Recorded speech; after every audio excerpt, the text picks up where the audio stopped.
share my PowerPoint.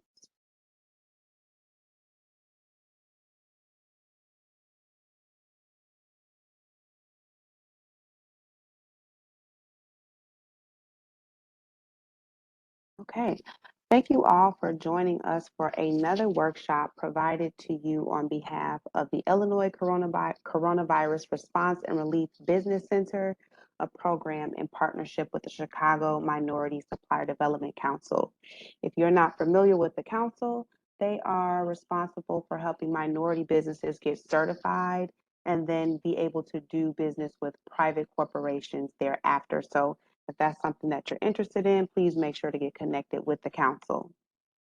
So again, I am here on behalf of ICRR Business Center, and our mission is to assist minority-owned small businesses in urban and rural areas with understanding and taking advantage of the resources and services that are being made available by the local, state, and federal government agencies due to the COVID-19 pandemic. So the way that we are doing this, this is in, what am I saying? The way that we are doing this is through the verticals of education and training, also networking events. So this is being provided by subject matter experts like Dr. Adam Callery that we have here today. We look to focus on areas like finance, supply chain, organizational development, technology, sales, and legal support. So as mentioned, Dr. Adam Callery is our expert speaker today. He's the managing director of Sagis Luminaire. He is a business development expert and really has small business knowledge in pretty much every area of small business. So definitely get connected with him on LinkedIn so that if you have questions following this or just want to get, connected with him to kind of see how he can support you, that's a great avenue to take. If you do not know me, I am Christina Wynn. I am a consultant for this particular program. If you have questions in regards to the workshops that we're doing, the upcoming networking event that we'll have June 16th at Bordeaux, then please feel free to email me. I always like to tell people I'm also a business owner as well. So a lot of the content that we bring here, I'm also learning. So definitely just continue to stay in touch with us because we look to bring very quality business workshops to you. If you have questions for myself or the team in general, please feel free to contact us at icrr@chicagomsdc.org. And as we transition into Dr. Callery's presentation, I want to give you an opportunity to scan the QR code and complete our intake form. This is how we make sure you are part of our database so you can be a part of our correspondence for the following workshops we'll have and networking events as well. So now I will go ahead and pull my screen down, and Dr. Callery, I will let you take it away. All right. Thank you so much. Good morning, everybody. I'm so glad to be here today, and I want to thank the Minority Supplier Development Council of Chicago again for this opportunity. I want to welcome you formally to our session today, which is entitled Defining the Steps to Develop a Product or Service for the Marketplace. New products are crucial to successful growth and increased profits in many businesses, but all businesses are not the same. Within the small business community, most do not have sufficient capital to develop a new product from scratch and then commercialize it for sale. Capital is not easy to come by, but that doesn't mean that you stand still. So we cannot ignore the fact that customer tastes and requirements change and market conditions change can change in favor of our offerings or against them.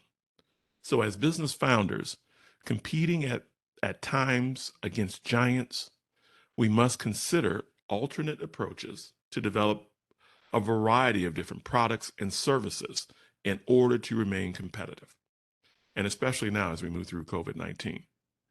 Last week, we explored building targeted marketing strategies, defining the attributes and features of products sold by small business owners. And we used a concept called the customer value proposition. Often business owners find it difficult to communicate the attributes and features of their offerings, in a compelling manner that will stimulate a high interest in their goods or services. The goal of the CVP discussion last week was to answer the question, what are we selling? And do our customers value and benefit from those products that we offer? In this session, which is like part 2, we will take an additional step forward and ask, how can we innovate our products to maintain customer demand as requirements and market conditions change? The Minority Supplier Development Council recorded the session, the CVB session last week, and I encourage you to watch it. But building off of last week's discussion, we know market conditions are unsettled following COVID-19. Small business owners need relevant and practical options to assist them in navigating this very tumultuous situation. Today, we will discuss several direct strategies or approaches that can be used to innovate or update your product offerings. We will open our discussion today by first talking about what drives customer demand. That's customer demand for goods.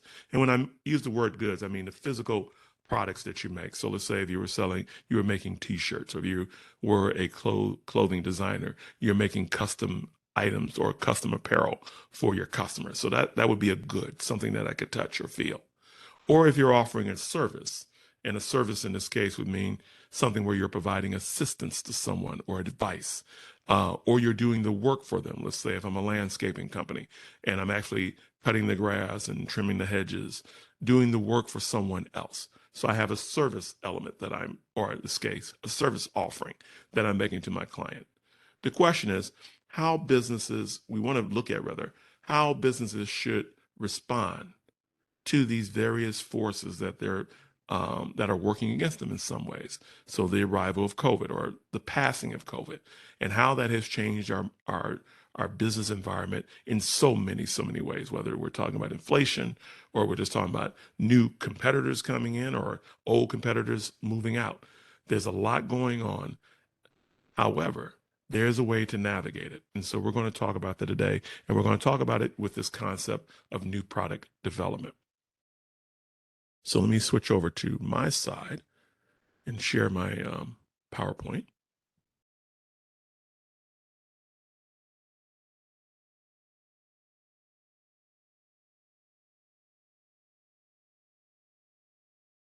Okay. Okay, it looks like it's showing now. Let me do one more step over here. Perfect. All right. So let's move through the slides.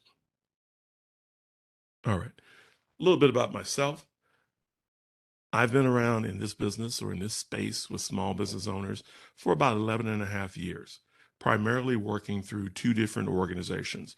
The first one is the United States Small Business Administration Emerging Leaders Program here in Chicago, and also another national program called the Goldman Sachs 10,000 Small Businesses Program. Both programs work with existing business owners such as yourself with at least 2 years or more experience in the marketplace. Doesn't matter the industry, doesn't matter the services you provide. What we do in these programs is that we focus on the fundamentals. What does it take to run a prosperous small business organization? What are some of the management techniques that I need to put in place in order to maintain profitability and stay sustainable? Okay. So I've been working with both of these programs for 11 years. In addition, I am a small business owner as well, and I do small business coaching where I work with businesses around financial analysis and management and also planning. And then I also help them around the areas of productivity improvement, looking at how they run their organizations internally to see if they can get more productivity out of their workers, or if they don't have a big staff, just be more productive in the activities that they do in order to make sure that the business is profitable. So those are the things that I do. All right. 2 items that we're going to cover today. Only 2. But these are 2 critical items. 1, we want to understand how to collect customer information to help determine their needs and wants. Okay. And then we want to identify the steps for developing new products or services to the market. So 2 things. Now, I'm hoping you're doing the first one already, collecting information about your clients. Well, why are we starting off with that? Because in my past experience, I've asked business owners this one simple question. Why do people buy from you? And I was stunned at the fact that many people could not answer that question. Some of them would pause for a moment. Others will just say, hell, I'm just the cheapest one out there. But in this day and age, as you deal with competition, both locally, nationally, and internationally now, especially because of the internet, you cannot just settle on, I'm hoping that they're buying my product because I'm the cheapest one in the marketplace. Because you could have a product that could actually command a higher price, and you're actually leaving money on the table. You're actually hurting your profitability. So the key here is that you do want to know more. You want to have an intimate knowledge of your customer. That's a little bit what we were talking about last week. So I'm just going to give you a little summary there because that's what we talked about in the CVP discussion. But we will pull it through here as well, just a little bit of it, so you understand why this is important to have an intentional, strong knowledge of your customer. Okay, we start off where we have to start off. That's marketing strategy. Anytime we are thinking about our products, the goods that we make and then sell to a customer, the services that we deliver to our customers, it should be part of a formal marketing strategy. And what we mean by that is the reason why I'm in this industry, the reason why I'm making this product, the reason why I'm selling to this particular person or group of people is because I've thought about it. And I've determined that this group has the highest interest in my product. This group has the ability to buy this product. And this group will continue to buy this product as long as I deliver against their needs and wants. That's the strategy piece. That's the strategic piece. That I'm not just doing this and just taking a chance that I get it right. I'm doing this because I've thought about it. I've talked to my customers or my potential customers about what I'm going to offer them, and they are interested. All right. So we're going to start with something here that I think you'll find interesting. This chart comes from a company called Statista, and was produced in 2014. And it is the top reasons startups fail. The most frequently cited reasons for startup failure. Now, I'm going to assume that many of you are not a startup anymore, but it still carries over for people who have been around for a while and they're just trying to manage the business. So when we look at the number one reason is no market need. No market need. This is why we start talking about strategy first. No market need. What is that saying to us? That the majority of startup failures or small business failures occur not because of cash flow. And most people go, well, I don't have enough money to run a business. That's why I went out of business. Well, not having enough money is a result of not having a market need, meaning that when I produce this good, that I produce this good without considering whether or not the customer or potential customer was even interested in what I'm making. I want to provide this service with all these wraparound features and amenities and everything else, only to find out that no one's interested in all that. That's what we mean no market need. The next one is I ran out of cash. Well, now that's the cash flow issue. If I don't have the market need and no one's coming through my door to buy what I'm selling, eventually my costs catch up with me, my rent, my utilities, my labor costs, because I have to still pay these things, but I have no money coming in to pay them. Next, not the right team. So that becomes an issue, another strategic issue, but that's around organizational development, around HR. Get out competed. Get out competed means that you have a competitor out there who's not sitting idle, and they may be looking at the marketplace. They see what you're offering, and they come up with something a little bit better. They do a little tweak to it. That's new product development. Or maybe another way of saying it, that's new product modification or adjustment. So they make a tweak to their product, and all of a sudden the customers shift from you and go over to them. So no market need. I want you to put that in your notes. Think about that. Getting out competed, meaning I sit back too long and I'm enjoying how well things are going, not noticing that my competitors are making changes. This happens in the restaurant industry all the time.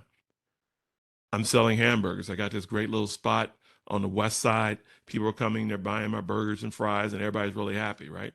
Until someone says, hey, I have a plant-based burger over here that's healthier, that's organic, that tastes just like any other greasy hamburger, but guess what? It's more nutritious.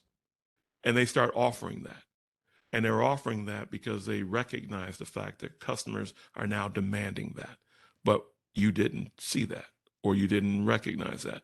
So you're still making a cow-based burger, and everyone else is now offering the cow-based burger plus this other option, the plant-based burger. So now they pick up both pieces of the traffic.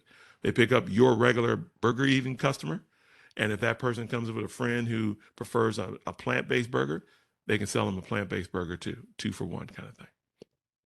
Next, pricing and cost issues. Again, another marketing strategy issue, separate discussion where you talk about pricing. In fact, we're going to be talking about that on Wednesday, where you have to think about how do I need to think through the price that I charge and whether or not this is the right price for the product that I'm now offering. Last but not least, poor products. So what is a poor product? A poor product means that the product is not aligned with the needs of the customer. It's just not aligned with the needs of the customer. So literally, we're going to talk about 3 things today. What I make right now it may not, I shouldn't say that, it may not meet the market's need. I may get out competed by my my competitors, or I produce a product that's just a poor match. It's poor quality, maybe. It doesn't satisfy the need or want of the customer, and eventually that customer moves on to my competitor. All right. So product development can be managed. So it doesn't have to be random. It doesn't just have to be reactive. It can be managed. And what we mean by that is that if I do see changes in the marketplace, changes in customer requirements, changes in the economics of what's going on out there in the marketplace, meaning like now we have supply chain issues for many businesses. They're starting to see higher costs, operating costs. So that would be an economic issue. So now I need to make some adjustments to how I develop or produce my product in order to remain profitable. So therefore, I have to manage this. So success depends on many factors: the extent to which the product satisfies customers' perceived needs, the relative advantages vis-a-vis the competition, meaning is my product offering more benefit than my competitors, the size and growth rate of the target segment. So I don't want to just put something out there into a marketplace that's shrinking. I'd rather put something out there in a marketplace that's growing, where there's more customers coming and demanding this service or demanding this product. So even if the competition comes in, there's enough room for all of us to compete. Or whether or not the firm is the pioneer in the market or a follower. So these are some of the considerations. That's why, again, it becomes strategic. When I make a decision about a product I'm going to put in the marketplace, or when I make a decision about making a change to an existing product, these are the factors that I consider. I need to consider, am I a pioneer? Am I the one setting the bar and everyone else is following me? If I'm doing that, more than likely I'm charging a premium price for my product, and customers are leaning toward my product more than the competitors, but they can tire and shift over to the competitor if the competitor offers them a different feature that they like, right? So I'm always looking at ways of making my product new and novel. So that's the pioneer. Or I can be a fast follower. An example of that would be Apple.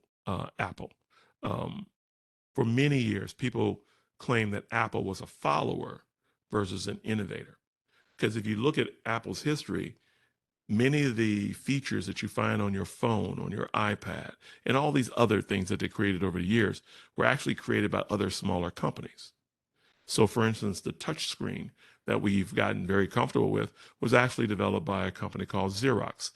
Xerox used to make copiers. You don't hear about them anymore. But they literally created that touch screen technology through one of their subsidiaries. And Apple said, hey, I like this. And when they went ahead and bought that subsidiary, that gave them access to the technology. And the rest is history. So sometimes maybe I don't want to jump out there and lead the pack. What I want to do instead is reserve some cash, keep watching my competitors. And when I see my competitors offer something that's really exciting for the customers, I go ahead and I double down. I put some money in to my product and I copy what they do. I mimic what they do.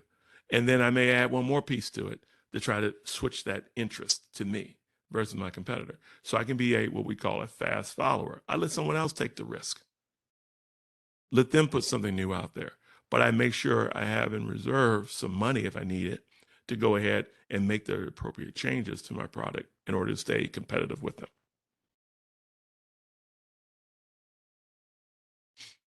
So marketing is a required business function. It is a required business function that enables us, in this case, to create awareness about our product and to prepare our customers for what to expect. What are we offering them? So it talks about price, it talks about promotion, it talks about place and product. All four of these items make up what we call the marketing mix. This is marketing strategy. So when anybody talks about marketing strategy, they're talking about these four elements. It means that I need to adjust all four of these and attach all four of these to anything that I'm offering, any good that I put out there, any service. I have to put a price on it. So that's the value that I'm assigning to this product. Promotion, I have to advertise it, push it through social media, put it on the radio, put it on television. I got to figure out a place where I can sell it. So maybe I have a retail store. Maybe I have a web page. So it's an online purchase that's going to take place. Or maybe I do both. I give my clients the ability to buy online. I give them the ability to buy face-to-face. Last but not least, which is the focus on today and our focus last week, is on the product itself. And the word product in this case, in marketing terms, means good or service. So it actually means two things. So it means the good, something physical that I produce, or services. So for the rest of the presentation, anytime I use that word product, I'm talking about a good or a service. Okay. So the product represents an offering made available by the business to the customer, and you're making it available for purchase. So if it's a good, it's physical, it's tangible, it has size, weight, and shape. If it's a service, then I'm providing help. I'm providing assistance. I'm doing the work for someone. I'm giving them advice, such as an accountant or a lawyer would, or even a consultant would. Okay. Going back to the good just for a minute, when we think about this, this is where quality comes in. So when I'm making something physical, the customer expects to receive the same thing each and every time. They don't want to see a little tweak. They don't want to see necessarily imperfection. If they're buying a good, they're expecting that good to look the same every time. So when I hold up this bottle, I think you can see it. This is an Ice Mountain water bottle. Every time I see this bottle on the shelf, I know it's Ice Mountain because of its shape, because of its look, because of its label. That's done intentionally. So when I'm selling something that's physical, I have to think about all those things to make sure that there's consistency so that when my customer comes in, they don't have to hunt for anything. They go right to my product, they buy it, they take it off the shelf. Okay. So with any sales transaction, so why do we even talk about this? Is that when we sell a service, we sell a product, it's a sales transaction. That sales transaction brings money in and brings income into our business. We call that revenue. That revenue line, that top line on our income statement is the lifeblood of the company. If I fail in a sales transaction, I have no money for the company. That sales transaction is tied to a party. That party in this case is the customer. The customer has to have two things. They have to have a demand for the product that I'm selling. So demand in this case means they have an interest, they're curious about it, they're thinking about it, and they can afford to pay for it. Now, affordability doesn't mean cheap. Affordability just means they have the ability to pay for it. So when somebody's buying a Tesla, those cars are not cheap, but that particular audience has the money to buy it. So they're buying it for a particular reason. In this case, gas prices are skyrocketing, and therefore they want something that's going to save them money, and that money would be saved by them having an electric car. So they have an interest, they have a need. That need in this case, they're trying to save money by not spending it on gas, That second check mark, they see an immediate benefit. This car, electric car, will provide them transportation at a lower cost. That'll be a benefit for them. So for the customer, they got to have demand for your product. They have to have a particular need or want that they have. And they believe that your product will satisfy that need, satisfy that want, and provide them some benefit. So that's their perspective. From the business side, we're looking at promoting our product. That's our responsibility as a business owner. I've made this product. I have it available. No one knows it exists unless I promote it. So I have to promote it. The second thing I have to do is that I need to incorporate some attributes and some features into the product that will entice, that will interest the customer to come in. So when we think about services, we think about what else can I, quote unquote, wrap around the services to make it exciting for the person. So imagine when you go to a spa, for those who have been to a spa before, you're going in for a massage. That's the action. But what do they do when you come through the door? You walk through that door, they're playing soothing music.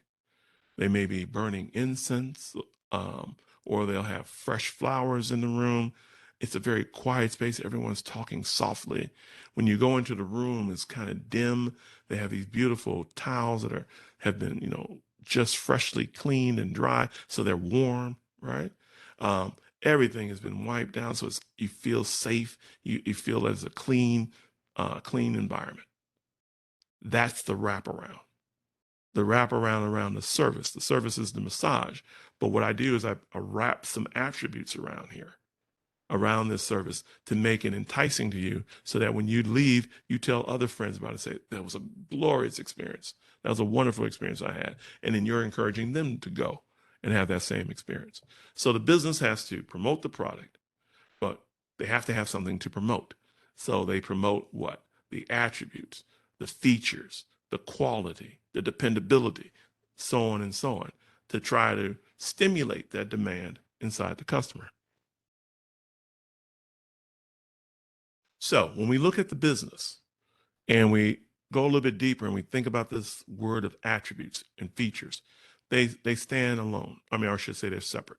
So from a product attribute, that could be an athletic fit, like a shoe, or if you buy athletic clothing to support you when you go out and you work out. Ease of use, like a computer. You see that phrase many times when you're buying a computer or when you are setting up a new flat screen television. Wide screen. So what am I trying to emphasize here? You'll be able to see it, right? I can sit back on my couch, have it 40 feet away from me, and I can see it clearly. Organic. I'm selling a food product. That word organic sends a message to the buyer that this is fresh. There's no preservatives in it. Features. So if we look at the athletic fit, what's one of the features? When I put on this item, it fits well on me. It curves, it fits my body, it fits my curves. It feels natural, it didn't feel confining. Easy use, no instructions needed. I can just pull it right out the box, plug in the cord, set up the television right on the tabletop, and I can sit back, turn on the remote, and it's up and running. Wide screen. Let's say I'm looking at a computer, in this case, a laptop. My eyes are getting bad. I'm wearing glasses myself. Guess what? The screen is big enough, clear enough where I can take the glasses off and I can see easily. Organic. For me, digestible. It's going to be nutritious. My body can handle it. I'm not going to get sick from it. So that could be a feature. So that's what the business is trying to communicate to the customer through his advertisement. On the customer side, they're thinking customer benefit, right? So the product features are natural fit. So for the customer, I'm feeling well dressed, right? So I go out to the gym, I'm looking good. The colors are matching. The outfit makes me look slim. I love this, right? Quick assembly, no instructions needed. So for me, some of you, have probably gone out, maybe bought something from IKEA. And if you buy things from IKEA, you have to assemble it all, right? So what you're hoping is that as IKEA gets better, that when you buy the item, it's easy to put together. I have the instructions, but it's so easy, I really don't even need them. So I can do quick assembly. I was building a desk, got the desk up in less than an hour. Easy to read. In this case, eyeglasses are not needed. So I don't have to feel ashamed, or sometimes you go to a restaurant, you can barely read the menu, right? Because the print is too small and it's too dark in the room. So what do? They allow you to scan the QR code. So you pull it in on your phone. I can read it on my phone. I can see the bigger letters. I can see the menu. Again, for a customer benefit around food, if it's organic, therefore it's nutritious. So I have the two parties. I have the customer and I have the business. The goal is I'm trying to create a fit. So a fit happens when, Gordon right here, is when the company's product or service produces what we call pain relievers or gain creators. Those are really nice phrases. All they mean is that I've satisfied the needs and wants of my customer. So they were suffering some pain, man. They were just dealing with a situation. Let's say they're running their business, they can't do their bookkeeping. Man, they struggle at that. So I come in as a CPA or a certified public accountant, and I offer my services, and I tell them I'll do your books for you. And they hire me, and I come in, I do their books for them, and now they feel relieved. They now know their numbers are accurate. They get consistent reports, and now they're able to make better decisions for their business. So I've relieved some pain for them. A gain creator is that I produce a component part, something that goes into a piece of machinery for my client. That piece of machinery is one of their big money makers. And because my part is such a high quality, their machine seldom breaks down. So now that's improving their reputation among their client base. And as a result, that becomes a gain creator, because for that client, they're bringing in more revenue. And because it's a popular item and it's a expensive item, they're seeing their profitability increase because of your relationship with them. So that's a gain creator. So our goal is, as a business, to find those opportunities when we can relieve the pain for our customers, or we can provide some benefit that helps their business grow, or if there's an individual, help that person feel better about their purchase. So optimum fit means that I have alignment with the needs and wants of my customer. My product is aligned with their needs and wants. Okay. Customer demand. What are those factors that go into customer demand? There's several. So one, we have to think about the things that influence customer behavior. Those are the personal factors. So their age, their gender, some of their cultural traditions, especially if they are coming from another country. They have traditions that influence how they make their buying decisions. Psychological factors. So what are their perceptions? What are their attitudes about different things? There's debates going on in our society every day about everything, because we're getting ready to move into an election, right? So there's a debate about this, a debate about that. So those debates that are occurring in our media space is going to impact attitudes, is going to impact perceptions. And so my product may or may not fall into one of those areas where maybe a customer has a bad attitude right now about a particular class of product because they've had a bad experience. But I'm trying to tell them I can give them a better experience. I can solve their problem. And I'm going to have to convince them to give me a shot.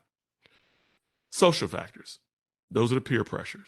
Friends, family, our education level, social media has a high impact. We see it especially in social media. Instagram. Instagram is a video and a photographic space. So people are throwing their pictures up there. They're throwing these videos up there. And literally what they're looking for are likes, L-I-K-E. And if people don't like what they see, they don't like that image, the people are impacted by that. So if I'm selling a piece of clothing and they put that piece of clothing on, and then they make a photo and they put that on Instagram, or they make a video and they put it on Instagram, and everybody raves, everybody's clapping, guess what? That person's going to feel a lot better about themselves, but they're going to feel a lot better about your clothing, your designs, because they're getting such great recognition from their peers, from that social environment. So those three things, the personal, psychological, social, impact consumer behavior, impacts their ability or impacts their decision whether or not to buy something from you. In addition to that, there's other things that we're looking at when we think about demands on consumer, I should say, the factors that impact consumer demand. Their changes in income. That should make sense, right? So their income goes down, they're less likely to buy. If income goes up, they're more likely to buy. Population changes. So here we are in the city of Chicago. If people start to leave, our population shrinks. There's fewer people in the marketplace, fewer people available to buy maybe what I'm selling. Consumer preferences goes back to the three factors that we were just talking about, the social factor, the personal, and the psychological. Complementary goods. So are there other products being offered by my competitors that are similar? That's the hamburger example. There's a Five Guys out there. There's a McDonald's out there. There's Epic Burger out there. There's a lot of burger places out there, yet they can still find a little niche because they found a way to tweak their products a little bit, add a different feature, add a different attribute that will pull people to Burger King that will not go to Wendy's. And there are people who go to Wendy's that will not go to Burger King. And there are people who go to McDonald's for whatever reason they go to McDonald's. And there are people who go to Five Guys for whatever reason they go to Five Guys. So complementary goods. Is there another product out there that's similar to mine? And how are they different? How are they better? How are they worse than mine? And I need to understand that so I can profile my product to separate it from the others. Substitute goods. That's the hot dog hamburger example. It just means that I'm hungry. I want to eat something. I don't want to spend a lot of money. I have choice. I can go get a Chicago hot dog. I can go get a hamburger. I can go get some fried chicken from Kentucky Fried Chicken. That would be a substitute good. All of them are priced about the same. All of them have French fries. All of them have a drink, just a different taste. So now it comes down to my consumer preference at that time. Do I prefer chicken? Do I prefer hamburger? Do I prefer a hot dog? So that would be substitute goods. So all five of those factors can impact demand. And we said demand what? It's having an interest in your product. So as a business owner, you have to consider that. You have to think about, why are people buying what I'm buying? I'm sorry, what I'm selling. Are they buying it because it's affordable? They only have so much money. They're on a budget. Are they buying it because is one of their preferred products? It's because of the quality of your services. It's the quality of your product. It's one of a kind. Of the complementary goods that are out there, we are the best. So even though my competitors are out there, and there are many, what we do and how we do it better than the rest. Am I in a situation where there's a lot of substitute products out there? So I'm going to spend a lot of money on advertising, a lot of money on promotion.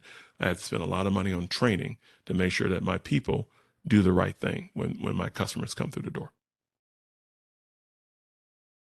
All right.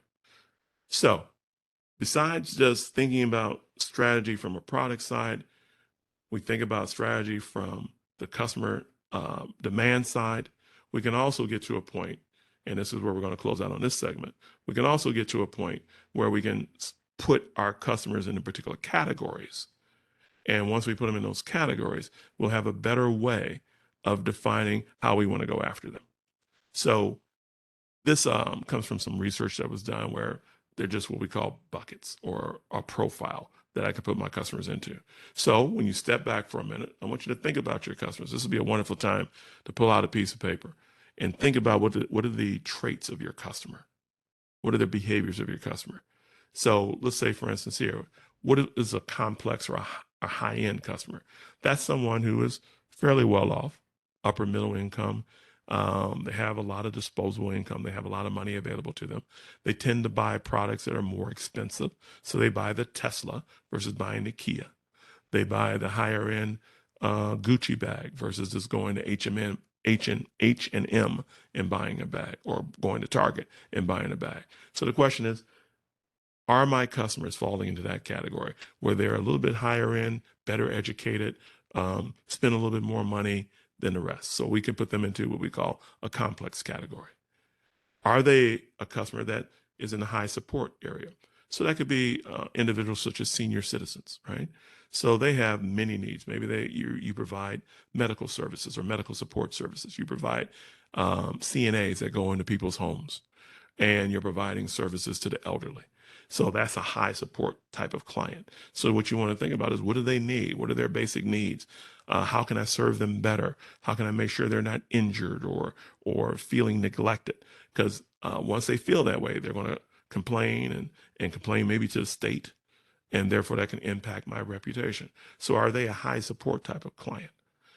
A habitual client. Habitual means they're just seeking convenience, right? They're a type of client that's not very, I should say, is very price sensitive. So they're looking for ease of use, right? They just want to get in and get out. So I go to Target. I know what I want to buy. I know the price point is going to fall within an affordable range. They have checkout counters where I can either check out personally, or they have a man checkout counter, so I can get in, get out within 10 minutes if I know exactly what I want. So that'll be a convenience type of buyer. They want to know, they want you to know that you have everything that they need. They want you to know that they want you to have easy access to it so they can get in and get out. They either go to your website and order it, such as you see this with restaurants nowadays. You go to their webpage, maybe they've cut a deal with Square. You put in your order, they tell you exactly when your order is going to be ready. You get out of your car, you walk up to the counter, you give them the name, they give you the bag, you hop back in your car, and you leave. That's a convenience buyer. Next, variety seeker. This is someone who's not brand loyal. They're not loyal to you. They're just out here buying things. And that's a really tough client. But if you feel you have something for them, or you feel that they could use what you have to be wary of the fact that you're going to have to market to them heavily in order to keep them with you, because they're easily distracted and they'll go to your competitor in a minute. So again, what do you do with this? Is that when I'm sitting down thinking about my strategy, and I'm thinking about my customers, and I'm thinking about, again, the demand for my product, why do they buy from me? I'm also thinking about what influences their decisions to buy this particular product. And I'm also getting to the point of being able to profile them a little bit, really getting to know who they are, their income level, their backgrounds, their educational level. Are they married? Are they typically single? Do they have family? In this case, do they have kids? Really getting to know who these customers are so I can put them into particular buckets, or what we call them, we actually call it segments. I can put them in particular segments, so then I can really start to focus my marketing. I can start to focus and tell them, here are the features of my product or service. Or, I'm sorry, my good or service. Here are the benefits that this good or service can offer you. All right. Here are the attributes of this good or service. So I can really put that into my messaging to them. Okay, we're going to switch gears and now do the second objective for today. So the first objective, really understanding your customer, getting to the point where you can put them into segments or profiles, using that information to really target your marketing message when you're advertising, but more importantly, making sure that you can describe to your customer the attributes, the features, and how these attributes and features will benefit them if they buy what you're selling. Now, what are some product development techniques? So now what we're thinking about is, we're in a COVID environment, and it seems like every day, if I watch the news, there's something new happening in this marketplace. Whether I'm dealing with inflation, whether I'm dealing with people being disgruntled about this, people being happy about that, new competitors coming into the marketplace, old competitors just disappearing. I need to focus on, what do I need to do about my product? Do I need to make any changes to it, alterations to it, modifications to it, in order to keep it in the eye of the customer, keep them interested in this item, keep demand high, so that that sales transaction is favorable toward me and income comes into my business? That's what I'm trying to do. So let's take a look at some tactics here. All right. So this word development, this is a marketing word. When you read it in textbooks, it makes it seem like what I need to do is develop a new product. And it makes it seem like I'm going to have to develop it from scratch. But that's not what they're implying. What they're really saying is that a product should never be static. It should always be changing. It should always be putting on a new set of clothing. And if you think about the things that you buy, even if it's buying a box of pancake mix, we no longer buy Aunt Jemima pancake mix, but it's still being sold. But now it's being sold under Pearl Milling Company. It's the same flour, it's the same pancake mix inside the box, but it's under a different name. Why is it under a different name? Because society has changed. So society has set the Aunt Jemima profile or image was degrading to African Americans. It was tied too much to slavery. And even when you look at old commercials, it was tied too much to slavery. The product itself is still things that African Americans want to buy, but we need to give it a new image. That would be development. We are recognizing a change in society. We're hearing a change in preferences. We're hearing a change in people's attention to social matters. And as a company, we're going to make that change. We're going to change the title, the name of the product. We're going to put it in a brand new box, put brand new colors around it, but the product itself inside will still have the same quality. You'll still be able to make pancakes from it. It'll still taste the same, but we're making that change. That's what development means. I'm developing the product to meet the needs of what we have today, the changes of the day, the innovations of the day. So we can have development as an innovation, an action resulting in the creation of a brand new product. That's the Apple example. So Apple comes into a market where there were already computers and they create another desktop computer. Then they come into a market where there's tape recorders and people listen to music and they create what we call an iPod. Then we have people using laptop computers, but people want something that's a little bit lighter weight and they come up with an iPad. That's development toward innovation, where I'm trying to be cutting edge. I'm trying to bring something in new. Okay. So we would call that a proactive strategy. I'm coming in and I'm making the market change because I'm offering new items to them that are cutting edge, that are unique. I can have development as evolution, meaning I make tweaks to it. I make slight changes. That's the example of pancake mix, right? I make slight changes to the box, to the marketing message. So an action leading to a gradual transition to something new, diversifying the offering to reposition it so that the customer sees new gains, new benefits. That's more of a reactive strategy. The marketplace is feeling real sensitive about slavery. My product has been around for a long time and was sort of leveraging images of slavery in the past. I don't want to lose sales. So what do? I modify, I adjust, I evolve the product so it becomes more current. Okay. So those are the options that you have as well. You can come up with something that's very innovative, something cutting edge, something that's not in the marketplace right now. Takes a lot of effort to do that, a lot of energy. Or I can make slight tweaks based on the preferences of my customers, social trends, psychological trends, their personal interests, going back to that earlier slide. All right. Companies should never be idle while managing their collection of products in the marketplace. You should never sit idle and think that that product will always be just as popular today in the future. Founders should adopt different product development strategies to meet their present customer requirements. In this case, we're in a new environment right now with COVID-19. So research has shown that a good strategy includes a portfolio of product development strategies that are balanced to the demands of the situation a business faces. A portfolio of business strategies. What is this saying? It says I have options. I should know that there's a set of options I have available to me if I need to make an evolutionary change to my product, if I need to make a tweak to my product. And this comes from a book called From Urban and Hauser, all the way back in 1993. Second piece, small business operators must avoid the spaghetti against the wall technique, where the business launches one product after another without testing. Remember that first slide I showed you. Why do small businesses fail? Because they produce something that has no market need. Sometimes we are too reactive. We get nervous. We start to see that the sales are declining, fewer people coming through the door. And we say, okay, I know what the problem is. We'll just do something. And you do it. but you have not taken the time to talk to your past customers and find out why they've made this switch. Why are they walking away? Because maybe if you talk to them, you'll find out here's the reason why. Maybe it's all about customer service. They came through the door and your staff just didn't treat them well. If you can fix that, they still like your product, they'll come back.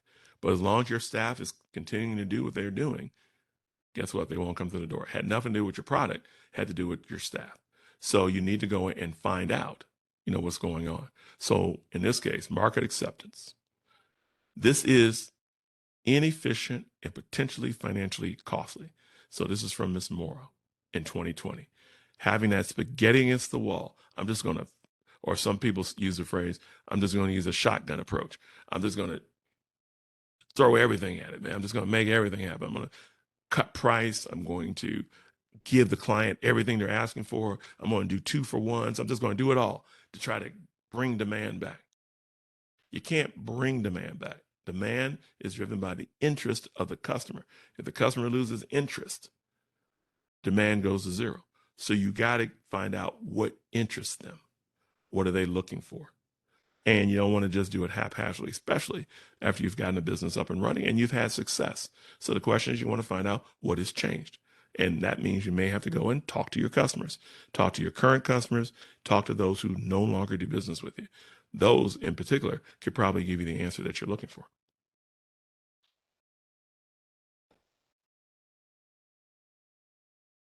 Okay, so let's go ahead and talk about these strategies. These are the tactics. Altogether, there are 9. The first one is you want to respond to your customer. So that's a customer-centric approach. It means I've interpreted that my customers are no longer coming to me or they're buying less from me. How did I figure that out? I'm starting to see a decline in sales. Or if I'm a retailer, I'm starting to see items just sit on the shelf. Before, those shelves were empty. Now those same items are just sitting there. So I need to profile my customer. I need to see if maybe my customer profile has changed. Before, I was selling to the upper end crowd, the folks with a lot of money to spend. Now the neighborhood has changed and the people coming through my door are lower middle income or at middle income. They like what I have. They just can't afford it. So maybe I need to flip my product line. I need to change my product line. But I don't know that again unless I go out and talk to my customer. So in this case, I want to stay more connected with my customer. I want to be more intentional in getting to know them and understand them. That's the segmentation issue. I really want to be able to profile what their needs and wants are and how they make their buying decision. Defend against competition. So I want to focus on protecting my product, protecting my profitability. Okay. So what I may need to do is truly understand what my competitor is offering. That means I need to go see what my competitor is offering. I may need to buy what my competitor is selling so I can make that physical comparison, especially if it's a good, if it's something that's physical that I'm selling. I may need to go ahead and spend some money and buy what the competitor is selling, or at least go visit it. So that would be if I was a car manufacturer and I'm in this case General Motors. I can't just operate in a bubble and say I know what Tesla's doing, and I've never been in a Tesla dealership and I've never sat in a Tesla. I get up and I go over there and I sit in a Tesla car and I act like a customer and I have them take me around and help me understand what the features are of this car so I can better understand my competitors. So I take that information back to my people and I say, guess what? We're going to have to come up with an electric car, and we're going to have to come up with an electric car quickly, right? Because when I was in that dealership, in that Tesla dealership, I got to talk to other customers, potential customers of theirs, and found out what they're looking for. And I found out we're not offering that in our product. Okay. So going out and truly understanding what your product is, what it's offering compared to what your competitors are offering. Okay. Copy your competitor. This happens a lot in retail. This happens a lot, especially in the food service business, where you go, okay, I have a competitor out there. They're charging $250 for this item, this food item. I'm going to do the same thing. I'm going to drop my price to $250. All right. So that's dangerous. When we say copy the competitors, we're not saying copy them word for word, price to price, and do exactly what they're doing, because your operating costs may be higher. So by dropping your price to meet their price, guess what? You're losing money every time you sell something. What this is talking about is that you want to copy the competitor, but you want to improve the design. You want to improve the design. It could just be simply bumping up your service quality, bumping up your service level. And think about it as a customer. When you go into a shop and the people actually greet you with a smile, they greet you with focus and intention versus going into a shop where no one talks to you. Even the owner doesn't even pay attention that you even came into the store. They're too busy looking at their phone, or they're too busy laughing it up and chuckling with somebody else. They don't even recognize you're a new customer. So then you turn around, you start walking out the door, and they're like, hey, wait a minute. How can I help you? And you're like, no, I'm good. And you walk out the door. Okay. So in this case, I do want to copy my competitor. Maybe they figured something out. They have a great product out there. I want to at least make sure I'm meeting the quality standards of their product, but I may also have to do something a little bit more that I can still differentiate. The goal is I have to differentiate, my product from the competitors so that I can get that demand, so that customer will lean toward me versus to my competitor. So copy the competitor. Next strategy. Position as second, but be the best. Position as second, but be the best. So focus on a product niche that a larger competitor is overlooking or cannot service due to an imbalance in costs. Okay. So what does this mean? It means that I know who the number one competitor is, especially if you're in a marketplace where there's a large competitor, right? So if you're in retail, if you do retail in this case, you're a clothing retailer, you're competing against Target, you're competing against Macy's because they sell clothes. Your goal is I want to be perceived as good as them in the sense that the quality of my merchandise is equivalent. The service level that the people receive when they come in is equivalent or better. And so when people are looking for choices, they think of Macy's, they think of Target, but they'll also think of me. They'll also consider me as well when they're trying to make that decision. All right. So I'm not trying to be the best because it's expensive being number one in the market. If you're the one holding the number one position in the market, you're spending a whole lot of money on marketing. It's like Starbucks. Everybody knows about Starbucks because they spend a whole lot of money. But what Starbucks did was create a market called coffee, right? So now Dunkin' comes in and Dunkin' says, you know what? I'm okay. I'll be number two. In fact, they could be number one right now in terms of volume of sales. But they say, I'll slide in under number two. Give you quality coffee, give you fast, quick service, and I'll keep my price at $2.50, where Starbucks is at $6.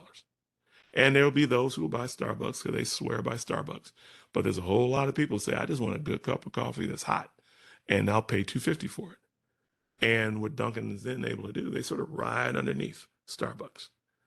And they spend money on advertising, but not as much as Starbucks does. And they get a little bit of a benefit from that because Starbucks has created and continues to emphasize this, I'm going to call it fast food coffee market. And then Dunkin' has found its space or its niche by coming in at a price that slides in under this big company called Starbucks. All right. Acquire a competitor. Have you ever thought about this? Acquire a competitor. Now, this word acquire and the image is showing that you actually buy a competitor. Okay. So you can take advantage of someone else's hardship. With COVID, so many businesses have gone out of business. So people have actually created spaces, right? They had, especially the restaurant industry, they built out these beautiful spaces. And you're still in business. So now maybe you want to go ahead and see if you can partner, create an alliance with someone who is also up and running. And together you guys move into this new space and take over this new space. But now you can offer more additional services, more additional meals because you're a restaurant, they're a restaurant. Both of you are doing fairly well, but if you had a little bit bigger space, maybe you can make something happen. So what you do is you form a partnership. Or better said, you form an alliance so that together you'll come in, you'll occupy this bigger space, and hopefully you can go after more customers because the space is in a really nice location in the city, and you have more options on the menu that can appeal to a broader audience. That's what Baskin Robbins does with Dunkin' as well. Some of those locations are both Baskins and Dunkins. They form an alliance. When people come in, you can either buy ice cream or you can buy coffee. So if I'm coming in to buy coffee and I have a young child with me, the child wants the ice cream, they get the ice cream, I get the coffee. So for those two companies, they both benefit. They both have sales because they've come together and they formed an alliance. That could be a powerful answer to what you're dealing with right now. If you can find someone else that you've seen out there, maybe they're not even a competitor. They're in the same market. They're selling something a little bit different than yours. Both of you are saying, man, if we could lower our costs here, we can do a whole lot better. Well, maybe you can form that alliance. It could allow you to move into a different space, save some money, or it can allow you to expand your sales options to a broader audience, because now both of you are putting marketing dollars together and leveraging those marketing dollars to go ahead and promote both of your products and services. Okay. So again, acquiring a competitor could be one option. You can go ahead and actually buy a competitor, someone who's struggling. When you acquire them, you're buying their market, you're buying their customers, you're getting their equipment, you're getting their employees, and you're probably getting it at a discount. So that could be a big win for you. If you don't have that kind of cash, you don't have that kind of capital, then maybe you just want to do a contractual alliance. See if there's someone out in the marketplace that you could do business with, and combined, you can then both leverage your marketing dollars to reach a broader audience and therefore increase sales for both of your companies.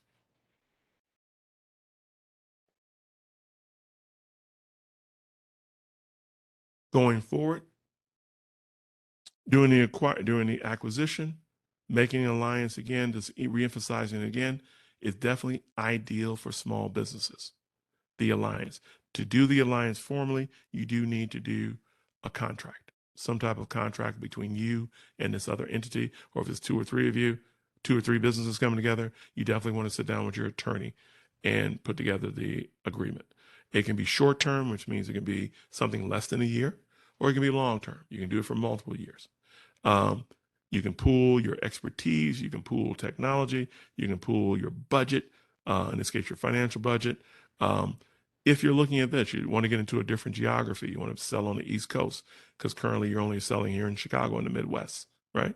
So I can create an alliance with someone on the East Coast, and therefore together we can go ahead and start to sell more products to a broader audience. Okay. Invest in the entrepreneur. So in this case, maybe I want to sit down and look at maybe a supplier that I'm working with.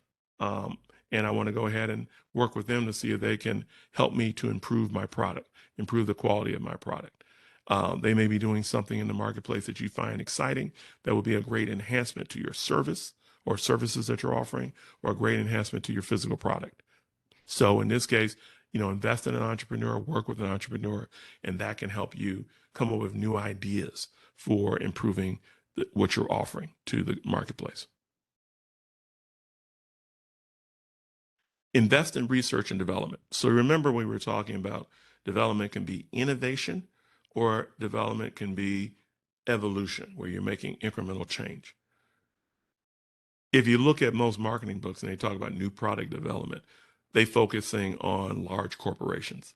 So corporations do this all the time. They'll have a separate department where that department's sole purpose is to come up with new innovative products. And we call that R&D, research and development. So again, we see that with food products, especially as we move into more of these plant-based products or organic products they're coming up with. They're being created in a lab, literally. And so these companies are spending millions of dollars to create these products in a research environment. So you can do the same thing depending on the size of your company. So this is, when we talk about small business management, a small business, according to the Small Business Administration, could be as high as $100 million in revenue.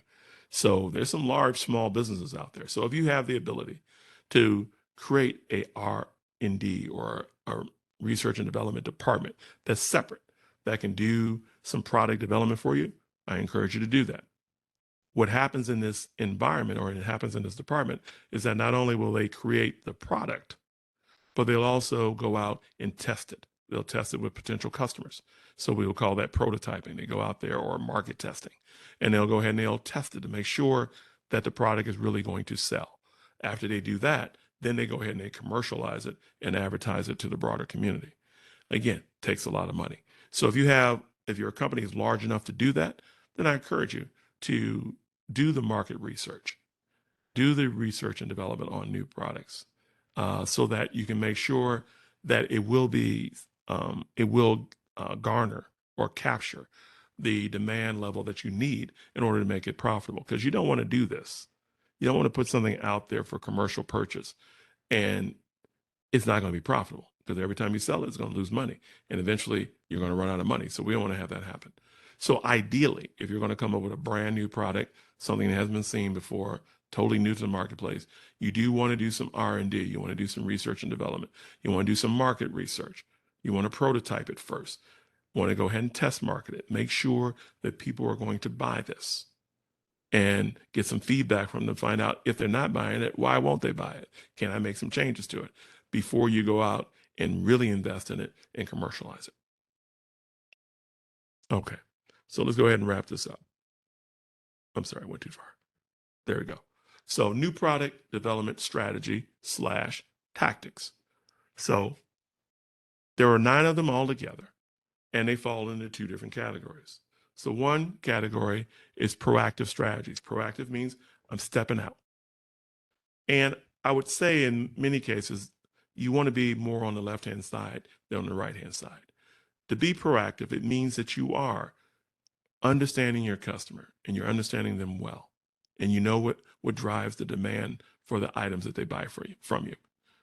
Also, you're spending some time truly understanding what your competitors are offering and how your product competes against them. So on that proactive side, you want to invest in market research. You want to go out and read some magazines about your industry. You want to understand more about marketing. So you want to read about marketing, whether it's online marketing or traditional marketing, in this case, radio, television, print ads. You really want to understand which tactic, when it comes to marketing, is best for your product, which tactic is best for reaching your particular type of customer. You want to invest in entrepreneurs. So always keep your head on a swivel. Is there an entrepreneur out there who can help me add an amenity, add a feature to this product that can enhance demand for my services, for my goods? Acquire a company. Physically, I want to go out and buy one of my competitors. I know the person is retiring. I know they have a good customer base. I want access to that customer base. So therefore, I'm going to go ahead and buy this competitor. I can also make alliances contractually, sit down with them and make an alliance. Last but not least, I can invest in research and development. I'm a much larger company. I have some reserve cash where I can put into product development, and I can really go out and do some market testing, do some prototyping, do some trials with customers to see if I can come up with a brand new innovative product. So again, I'm doing that behind the scenes, being very proactive. So those are proactive strategies. Reactive strategies, you woke up one day and you find out that customers are leaving in droves. Don't know why, but I need to find out why. So one, I want to respond by doing what? I want to respond to my customer requests. I want to find out. I want to talk to them. I want to interview them. I want to find out what's driving the decline in purchases. Defend against competition. I want to know. On the proactive side, I'm doing market research. Out of that market research, I'm understanding more about my competitors.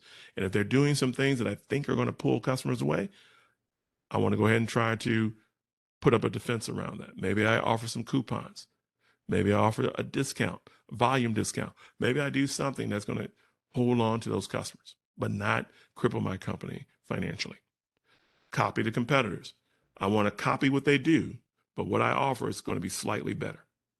So that's still going to interest future customers as well as my current customer base. Position as second, but still be the best. So in this case, I'm staying as close to that market leader. I'm learning from them. I'm growing from them. I'm literally leveraging their advertising and their promotion, but I'm staying just close enough. I'm not trying to take their place because I know I can't afford to do that level of marketing. But what I'm going to try to do is stay as close to them as possible and sort of benefit from their success as well. Okay. So those are the 9 strategies all around trying to do what? Modify my product, keep my product competitive, keep my product in front of my customers, keep that customer demand high. Okay. Session summary. As your company moves toward growth, it is important for the business owner to produce a formal marketing strategy. So look at the session from last week. That's the one on CVP, customer value proposition. Look at this one as well. Put the 2 together. 2, strategies are dynamic and will have to be adjusted to meet market conditions and new customer requirements. Nothing stays static. The marketplace doesn't stay static. Your customer doesn't stay static. So whether it's a COVID-19 or whether it's monkeypox part 2, something's going to come into the marketplace that's going to sort of rattle the customer a little bit, rattle the market a little bit. And I have to say, okay, what am I going to do about this change? And here are 9 options I have available to me, those 9 tactics. Which one of these tactics could be beneficial for me right now to handle the situation I'm looking at? Lastly, for business owners, there are numerous proven approaches available for delivering products that create benefits for your targeted customers. Again, those are the 9 tactics. Okay. Those are proven. The one quote I gave you came from 1993. This has been in the mix. This has been part of marketing strategy for years, for decades. We tend not to think of them as marketing strategy. We tend to think of them as, I just got to get something done, right? But these are really strategies that help support your marketing approach to your customers, to try to keep you in the hunt, to try to keep you in the game. All right. So I hope you enjoyed this presentation. If you have any questions, please forward those questions through to the Minority Supplier Development Council. They'll make sure it gets back to me. If you just want to connect with me through LinkedIn and send me a direct question, I'll be happy to respond to those questions too. So take advantage of all these programs that we have through MSDC of Chicago. Take a look at looking at these videos, watch them as many times as possible so you can actually take this information and apply it to your daily business. I thank you again for this opportunity and have a wonderful, wonderful rest of the week. And if you're available, come join us for Wednesday session at 9:30 on pricing. Wonderful. Thank you so much, Dr. Calery, for another amazing workshop. We certainly appreciate it. Hugh, thank you for joining us as well. Did you have any questions for Dr. Calery before we close this session out? No, I did learn a whole lot in listening to Dr. Calery. I was listening in. Also, I was participating in another webinar at the time when the Wow. so I was just, but it was very informative. Okay. Mm-hmm. I truly gathered a lot of information in moving forward my company Excellent. on a lot of things that I need to do. Mm-hmm. And I just got some insurance in listening to you, Doctor. Yes. So I Perfect. will be reaching out in the future, Mm-hmm. to you all and to Miss Christina Well, for excellent. Please do guidance and so. advice also. Yes. Please do so. Again, there's a lot of great sessions that have been put together in this first quarter of the year or first half of the year by this organization. So take a look at all of them. I think there's some on HR, this marketing one, finance, accounting, anything that you could find helpful, you'll see in these videos. Okay, great. I'm glad to hear that. I'm still dealing with some challenges in regarding some taxes I had paid some individuals quite a bit of money in my bookkeeping, and for whatever reason they has not completed those services just of yet. I I understand. did that should be completed sometime this week here. So Perfect. That's good. Well, continued success in your business. yes, sir. Thank you, sir. You're welcome. All right, well, that will end the presentation for us today. I thank you all again for joining us, and we look forward to seeing you all next time. Take care. Thank you. Bye.